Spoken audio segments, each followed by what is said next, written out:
학생들이 자기들은 아직 잘 인정 못할 수는 있는데 우리 친구들 같은 경우는 그 능력이 생겨요. 딥러닝 되게 잘해야 돼, 로봇 되게 잘 오는 이 수준을 원하는 게 아니라 그걸 가지고 뭐 할 거냐를 고민을 해야 되는 거죠. 열어보면 돼요. 우리가 프로젝트를 이제 몇 단계를 나누잖아요. 거기마다 꼭 요구하는 프로젝트 수준들이 있어요. 딥러닝 되게 잘해야 돼, 로봇 되게 잘 오는 이 수준을 원하는 게 아니라 자기들이 짰거나 건드린 코드와 소프트웨어와 그래서 나온 기능들을 본인들이 얼마나 설명할 줄 아냐에 포커스를 맞추거든요. 그게 요즘 우리 강사들의 주요 관심사예요.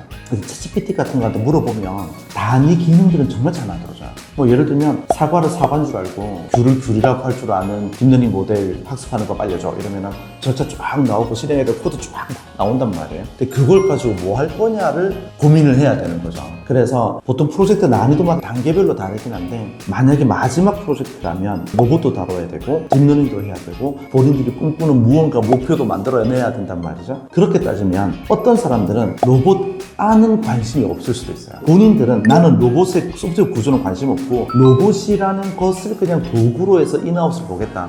그래도 돼요. 근데 또 어떤 사람은 나는 관심이 로봇이 구동되는 원리 자체에 있다. 그리고 저 기능 왜 저렇게 되는 거지? 더 개선할 수는 없나? 라고 관심이 있을 수 있잖아요. 그럼 그런 친구들은 열어보면 돼요. 열어본다는 말이 뭐냐면 코드를 바꿔볼 수도 있고 코드를 바꿀 능력이 안 되면 우리가 도와줄 수도 있어요. 여기 건드려봐 그러면 그것도 체험해 볼 수 있는 거죠. 그렇게 해서 자기 관심에 맞춰서 대부분 다 점검해 볼 수 있어요. 로봇이라는 말은 너무 광범위해요. 어떤 사람은 로봇을 만들고 싶어하고 어떤 사람은 로봇을 이용하고 싶어요. 이 갭은 계속 발생하는 갭이거든요. 그래서 로봇을 이해하고 바꾸고 싶고 직접 하고 싶은 사람들은 팀 플레이 내에서 그 역할을 맡아야 돼요. 로봇을 이용해서 뭔가를 하고 싶은 사람, 따라오는 걸 구현하고 싶은 사람은 로봇이 어떻게 되는지 별로 관심이 없거든요. 탁 이 신호 인식하고 따라와 라는 말 인식하고 그게 나라는 걸 인식하고 명령을 주면 로봇을 따라와야 되는 거죠. 거기에 관심 있는 사람들은 그 부분에 관심을 가지면 돼요. 팀을 구성하는 이유도 그런 거고. 그래서 요즘에는 로봇에 있는 구동 코드에 관심을 가지고 그걸 본인이 원하는 대로 바꾸고 싶다면 그것도 오케이.